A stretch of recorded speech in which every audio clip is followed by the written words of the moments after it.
Hello student, good evening to all of you.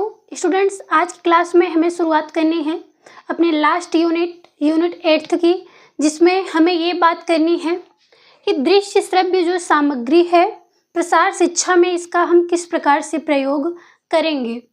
इसे हम किसके अंतर्गत ले रहे हैं, देखिएगा, श्रव्य दृश्य सामग्री को हम शिक्षण सामग्री के अंतर्गत भी ले रहे हैं। जो भी ये श्रव्य दृश्य सामग्री है, ये क्या है, एक शिक्षण देने के लिए सहायक सामग्री के रूप में प्रयोग किया जाता है। अगर हम नॉर्मल इसके बारे में जानना चाहते हैं तो नाम से इतना समझ में आ रहा होगा कि श्रव्य और दृश्य, श्रव्य का मतलब है सुनाई देना, दृश्य का मतलब है जो दिखाई दे रहा हो हमें। इससे ऐसी सामग्री हम समझ सकते हैं कि ऐसी सामग्री जिसके द्वारा हम देख सकते हैं और सुन सकते हैं और अपने शिक्षण कार्य को पूरा कर सकते हैं। तो देखिए, अर्थ की अगर हम बात करें तो ऐसी शिक्षण सहायक सामग्री जिन्हें हम देखकर व सुनकर शिक्षा प्राप्त करते हैं। हमने बताया यही कि जो भी सामग्री है उसके द्वारा हम उसे देख करके सीख रहे हैं, सुन करके सीख रहे हैं। अब आइए हम इसकी परिभाषा की अगर बात करें तो इसमें एक विद्वान है कॉटेर ए गुड, इनका नाम है कॉटेर ए गुड। इन्होंने श्रव्य दृश्य सामग्री की परिभाषा देते हुए कहा है कि श्रव्य दृश्य सामग्री के अंतर्गत उन सभी साधनों को सम्मिलित किया जाता है जो क्या करते हैं, जिनकी सहायता से ग्रामीणों को अपने विषय में रुचि बनी रहती है।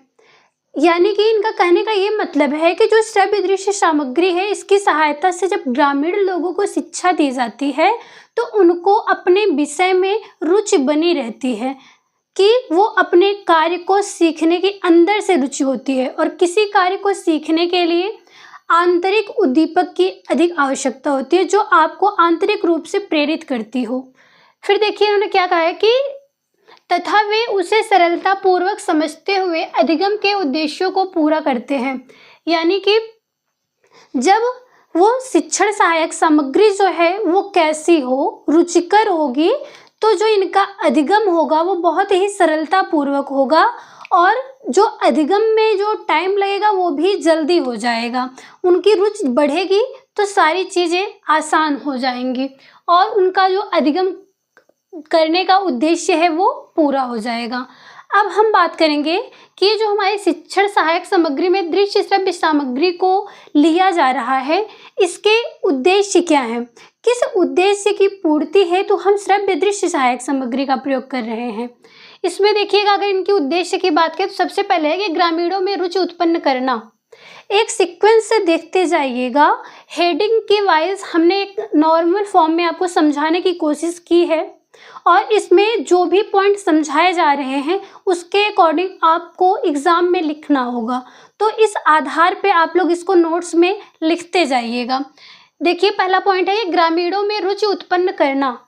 जब किसी भी ग्रामीण को श्रव्य दृश्य सहायक सामग्री की सहायता से शिक्षण दी जाती है तब उनकी रुचि उत्पन्न होती है कि ये देख भी रहे हैं और उसको सुन भी रहे हैं। अगर नॉर्मल कोई प्रसार कार्यकर्ता गांव में जाके सिखाएगा तो उसकी बातों पे लोगों की रुचि थोड़ा कम हो जाती है, लेकिन जब गांव के लोग कुछ नए उपकरण, नए संसाधनों को प्रयोग करने में देखते हैं कि कितनी समय की बचत हो रही है, कितनी जल्दी हो रही है या फिर कितना रुचिकर है, तो ये सब देख करके उनकी इच्छा जागृत होती है और कार्य में रुचि उत्पन्न होती है। दूसरी बात हम देखें, ग्रामीणों में अधिक क्रियाशीलता। जब उनके पास शिक्षण सहायक सामग्री में श्रव्य दृश्य साधन आ जाते हैं तब उन्हें क्या हो जाता है कि ग्रामीणों में अधिक क्रियाशीलता।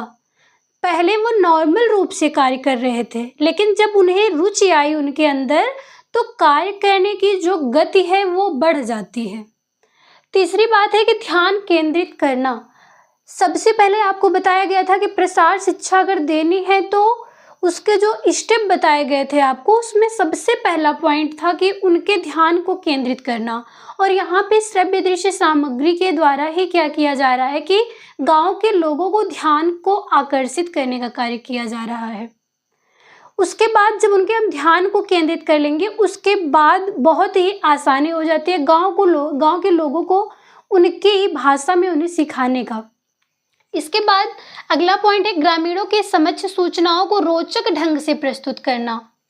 जब श्रव्य दृश्य सामग्री का आप प्रयोग करेंगे तो उसमें जो भी मैटर आप उनके सामने रखेंगे वो थोड़ा रुचिकर होगा, मनोरंजक रूप से लेंगे वो उसको। उसमें क्या होगी, सूचना जो होगी ना वो थोड़ा रोचक ढंग से प्रस्तुत होगी। जैसे आपको अगर कोई चीज़ बताई जाती है कि आप इस खाद्य पदार्थ को इस प्रकार से रसोई में जाके पका लीजिए, लेकिन उतनी रुचिकर नहीं होती है। लेकिन जब वही आप मोबाइल फ़ोन में, टीवी में कोई चीज़ें, आपको कोई भी व्यंजन इस प्रकार से प्रदर्शित किया जाता है, रोचक ढंग से, अच्छे ढंग से रचनात्मकता दिखा करके क्रिएटिविटी दिखाई जाती है, तो आपको कार्य करने की जो इच्छा होती है वो अधिक जागृत हो जाती है और कार्य करने की कार्यशीलता, जो क्रियाशीलता है वो भी बढ़ जाती है और जो कार्य है वो रोचक हो जाता है। ठीक है, अगला पॉइंट है तीव्र व मंद बुद्धि लोगों को योग्यता अनुसार शिक्षा देना। जब हम क्या करते हैं कि शिक्षण सहायक सामग्री में श्रव्य दृश्य सामग्री का प्रयोग करते हैं, तो यहाँ पे क्या हो जाता है कि जो तीव्र बुद्धि के लोग हैं, हो सकता है कि गांव में कोई ऐसा प्रसार कार्य करता गया हो, उसके सामने जो व्यक्ति है उसकी बुद्धि को देखता है, गांव के व्यक्ति की बुद्धि को देखता है। अगर वो तीव्र बुद्धि का व्यक्ति है और वो ऐसी शिक्षण चीज़ें नहीं सीख के आया है या फिर वो नॉर्मल वे में नहीं समझा रहा है उसको, उसके लेवल की कोई चीज़ें नहीं आ पा रही हैं। जैसे नॉर्मल देखिए क्लासरूम में मंद बुद्धि के भी बालक होते हैं और तीव्र बुद्धि के भी होते हैं। कभी कभी क्या होता है कि मंद बुद्धि बच्चों को सिखाने की चक्कर में क्या हो जाता है कि जो तीव्र बुद्धि बालक होते हैं उनके शिक्षा में रुकावट पड़ने लगती है। रुकावट इस प्रकार से पड़ती है कि जो चीज़ें मंद बुद्धि के बालक को सिखाई जा रही है वो चीज़ें तो वो पहले ही सीख चुका है। तो इसके लिए क्या है कि इसके लिए अलग से कार्यशाला या अलग से चीज़ें सिखाई जानी चाहिए कि जिससे इसकी भी प्रगति और आगे डेवलप होती रहे। ऐसा नहीं कि दोनों को अलग अलग रूप से शिक्षा दी जाए, लेकिन ये बात को ध्यान रखना चाहिए कि जो बच्चे प्रतिभाशाली हैं उनको विशेष रूप से शिक्षा दी जाए जिससे वो और भी आगे जा सके, उनको उस लेवल में शिक्षा देनी चाहिए। तो उसी प्रकार से यहाँ बताया जा रहा है कि ग्रामीण लोगों की जो शिक्षा दी जा रही है वहाँ पे तीव्र बुद्धि के लोग भी हैं और मंद बुद्धि के लोग भी हैं। तो दोनों को जो उनका लेवल है उस लेवल में, उस स्तर में शिक्षा देने के लिए क्या किया जा रहा है, श्रव्य दृश्य सामग्री का अगर प्रयोग किया जा रहा है तो दोनों ही कैटेगरी के लोगों को क्या मिलती है, सहायता मिल जाती है और उनकी जो योग्यता है उस योग्यता के अनुसार शिक्षा दी जाती है। इसके बाद व्यक्तिगत विभिन्नताओं पर ध्यान देती है। व्यक्तिगत विभिन्नताओं मतलब कि जिस भी रूप में वो व्यक्ति है, अगर कोई है, पूरा बड़ा सा समूह है, उस समूह में हम शिक्षा देने गए हों गांव के लोगों को और वहाँ पे हम देख रहे हों कि ढेर सारे समूह में हम वहाँ पे मौखिक रूप से शिक्षा दे रहे हैं अगर, तो क्या होगा, मान लीजिए कि जो लोग सुन पा रहे हैं वो सुनकर ही वो चीज़ें सीख ले रहे हैं, लेकिन उसी में कोई ऐसा भी ग्रामीण है जो सुन नहीं सकता है और जब वो सुन नहीं सकता है तो आपकी बातों को कैसे समझ पाएगा, सिर्फ वो देख सकता है। तो उसके लिए क्या है कि अगर आप श्रव्य दृश्य सामग्री का प्रयोग करेंगे तो जो श्रव्य सामग्री है उसका तो उपयोग नहीं कर पाएगा, लेकिन जो दृश्य है उसको आसानी से वो देखकर समझ सकता है। तो इसमें क्या होता है कि जब हम श्रव्य दृश्य सामग्री का प्रयोग करके शिक्षण का कार्य करते हैं तो इसमें जो हर एक व्यक्ति की अलग अलग विभिन्नताएं हैं उनके अनुसार शिक्षा देने में सहायता मिलती है। इसके बाद है विषय वस्तु को मनोरंजक बना दिया जाता है। जैसे क्लासरूम में छोटे बच्चों को आप लोग देखे होंगे कि उनको अगर नॉर्मल बोर्ड में पढ़ाया जाता है तो उनको वो चीज़ें उतनी रुचिकर, उतनी मनोरंजन वाली नहीं लगती, लेकिन वही चीज़ जब उनको स्मार्ट बोर्ड के द्वारा सिखाया जाता है, जो भी प्ले ग्रुप में बच्चों को सिखाया जाए या फिर उससे बड़ी क्लास में, अगर नॉर्मल कंप्यूटर की चीज़ें आपको सिखाई जा रही हैं, बोर्ड पे सिखाई जा रही हूँ, तो वो कम समझ में आए, लेकिन वहीं पे अगर स्मार्ट बोर्ड के थ्रू फिगर वाइज आपको कोई चीज़ समझाई जाती है तो वो अच्छे से समझ में आती है। तो जो गांव के लोग हैं उनको भी अगर श्रव्य दृश्य सामग्री की सहायता से अगर शिक्षण दी जाएगी तो उनके लिए वो एक मनोरंजन के जैसे होगा, रुचि उत्पन्न करेगा, उनका ध्यान केंद्रित करेगा। इस प्रकार से वो शिक्षण का कार्य बहुत ही अच्छा होगा। इसके बाद हम बात करेंगे कि ये जो श्रव्य दृश्य सामग्री का ये जो उद्देश्य था और महत्व, ये दोनों ही हमने सुन लिया है। इसके बाद देखिए इसमें कुछ पॉइंट और भी छूटा, देखिए अधिगम प्रक्रियाओं पर ध्यान व अभिप्रेरणा बनाए रखने में मदद करता है।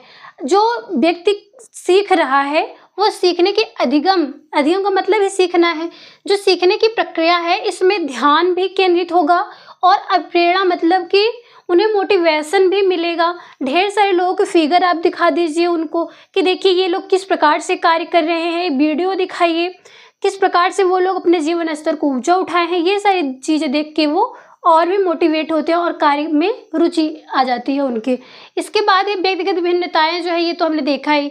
ये देखिए विषय वस्तु को जटिल से सरल बना देना। जो भी विषय वस्तु है यानी कि जिस क्षेत्र में वो शिक्षा ग्रहण करना चाहते हैं उनमें क्या है कि अगर वो चीज़ें जटिल हैं, बहुत हार्ड हैं, लेकिन अगर आप उनको डायरेक्ट सामने से भी सिखाएं और श्रव्य दृश्य सामग्री के द्वारा, अगर उनको दृश्य सामग्री के द्वारा भी कोई भी वीडियो वगैरह कुछ प्ले करके उनको दिखाते हैं तो उनमें सीखने में जो जटिलता थी वो सरल हो जाती है। जिस प्रकार से यहाँ बताया गया था कि प्रसार शिक्षा जो है वो तृणमूल है, यानी कि जड़ से लेकर के ऊंचाई तक ले जाना है, तने तक लेके जाना है, उसी प्रकार से इसमें सरल से जटिल इसमें ले जाना था, आपको सरलता से जटिलता की तरफ सिखाना है, ठीक। लेकिन यहाँ पे ये बताया जा रहा है कि जो चीज़ें सीखने में कठिनाई हो रही, जटिलताएं आ रही हैं, उनसे हम इस सहायक सामग्री के द्वारा सरल बना सकते हैं। इसके बाद समझने में मदद मिलती है। जब जो चीज़ें हैं उसे समझने में, जो विषय वस्तु प्रसार कार्यकर्ता प्रस्तुत करा वो समझने में एक प्रसार कार्यकर्ता को आसानी होती है। तो ये रहा हमारा दोनों हेडिंग, श्रव्य दृश्य सामग्री का उद्देश्य और महत्व। अब हम बात करेंगे कि ये जो श्रव्य दृश्य सामग्री हमारी है इसके जो वर्गीकरण किए गए हैं वो किस प्रकार से वर्गीकृत किए गए हैं।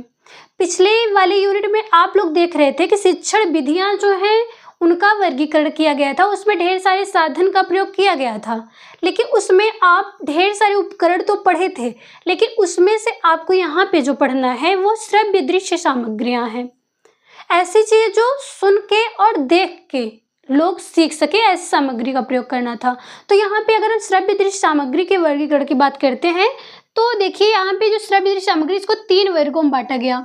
सबसे पहले श्रव्य साधन, दूसरा है दृश्य साधन और तीसरा है श्रव्य दृश्य साधन।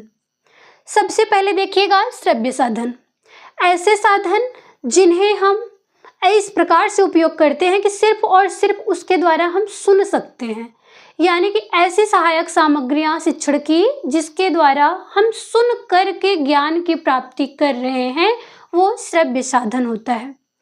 इसके बाद दूसरा है दृश्य साधन, ऐसे शिक्षण सहायक सामग्री जिसका प्रयोग हम सिर्फ देख कर सीखने के लिए कर रहे हैं।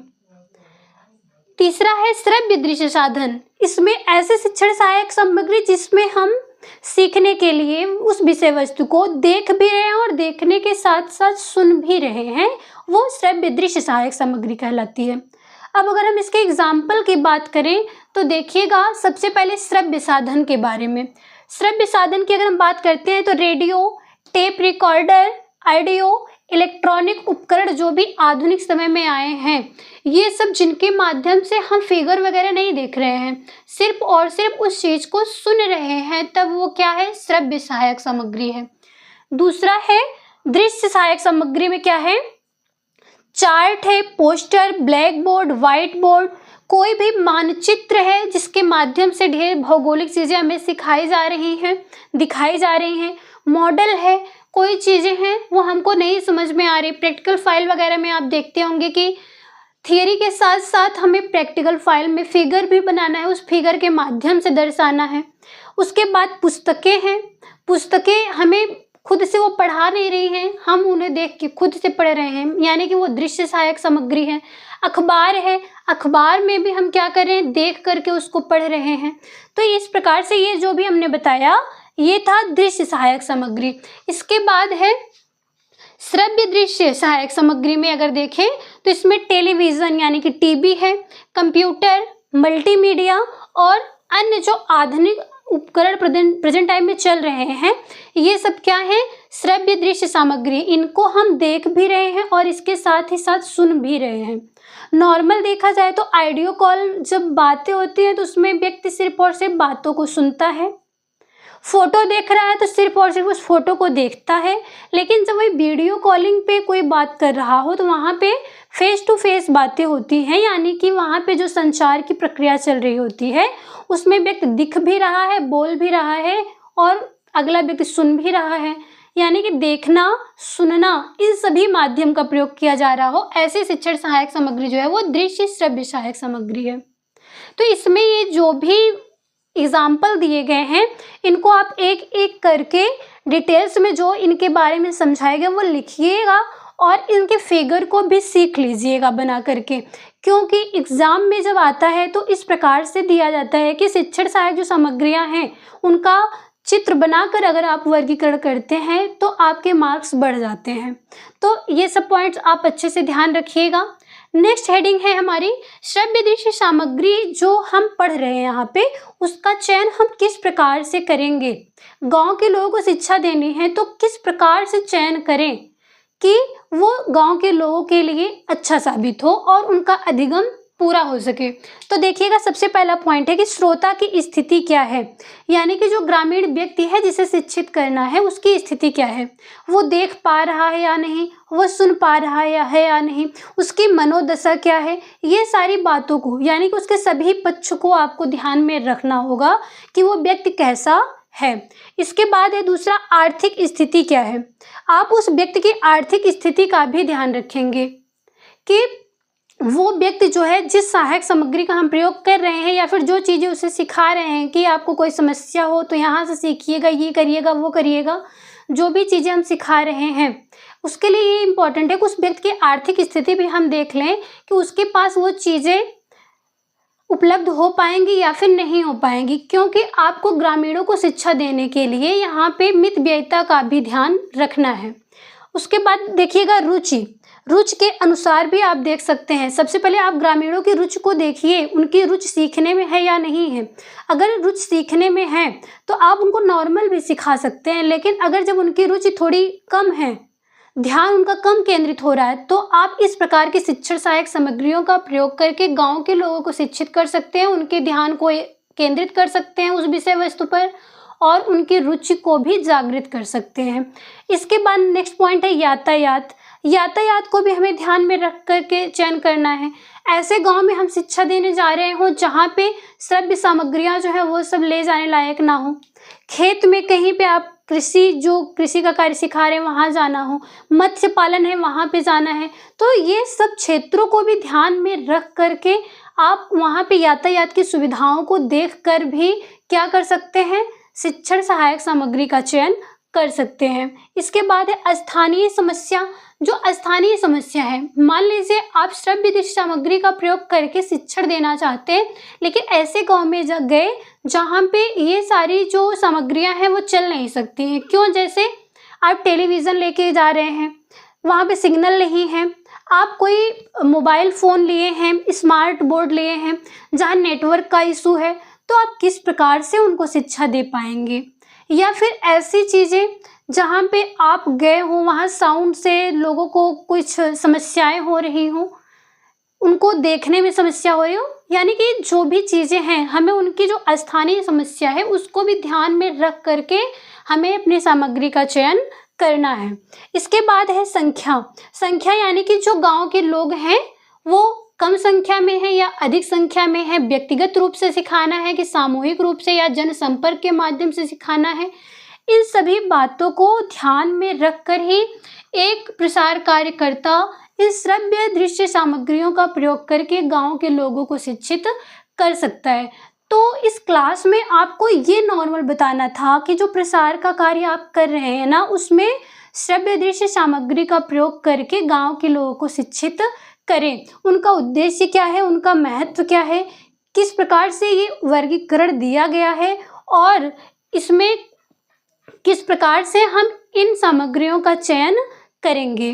तो ये रही आज की हमारी क्लास। ये यहाँ पे यूनिट पूरा 8 यूनिट था हमारे सिलेबस का, वो पूरा कवर हो गया है। इसके साथ ही साथ आप लोग नोट्स बना चुके होंगे। अगर ना बनाए हो तो क्लास वाइज एक सीक्वेंस से देख के लिख लीजिएगा, और आप लोग को अगर कहीं पर भी समस्या हो तो कमेंट बॉक्स में लिखिएगा, हम उसको फिर से रिवाइज करेंगे। और इसके साथ ही साथ आप लोग को एक इम्पॉर्टेंट बात ये बताना चाहते हैं कि अगर आप लोग की प्रैक्टिकल फाइल से संबंधित कोई भी इशू हो तो आप उसको लिखिए, कमेंट बॉक्स में बताइए, और नेक्स्ट क्लास में हम आप लोग को, अगर आप लोग चाहेंगे कहेंगे तो लिखी हुई पूरी फाइलें आपको प्रोवाइड कर दी जाएंगी, जिससे आपको लिखने में आसानी होगी और आपको समझा करके वो चीज़ें बताई जाएंगी, जिससे कि वाइबा में भी आपको कोई भी समस्या ना हो। तो आज की क्लास हम यहीं पे समाप्त करते हैं, मिलते हैं नेक्स्ट क्लास में, तब तक के लिए धन्यवाद।